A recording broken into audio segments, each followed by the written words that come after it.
اللهم أنت الأول فليس قبلك شيء، وأنت الآخر فليس بعدك شيء، وأنت الظاهر فليس فوقك شيء، وأنت الباطن.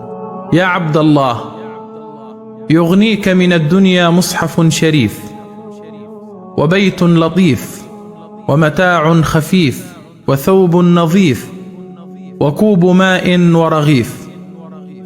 العزلة مملكة الأفكار، والدواء في صيدلية الأذكار.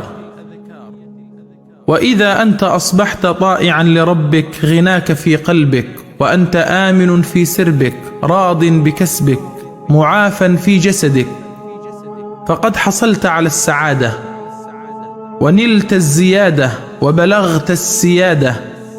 واعلم أن الدنيا خداعة لا تساوي هم ساعة، فاجعلها لربك سعيا وطاعة. أتحزن لأجل دنيا فانية؟ أنسيت الجنان ذات القطوف الدانية؟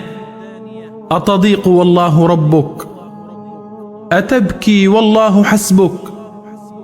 الحزن يرحل بسجدة، والبهجة تأتي بدعوة.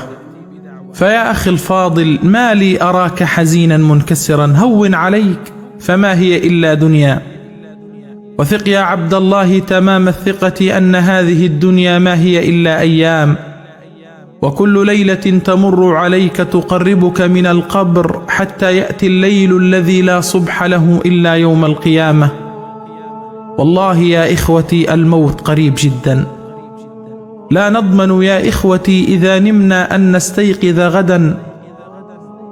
الموت يا حبيبي قد لا تبتلى قبله بمرض. فيا أيها الناس، أظننتم أنكم ناجون؟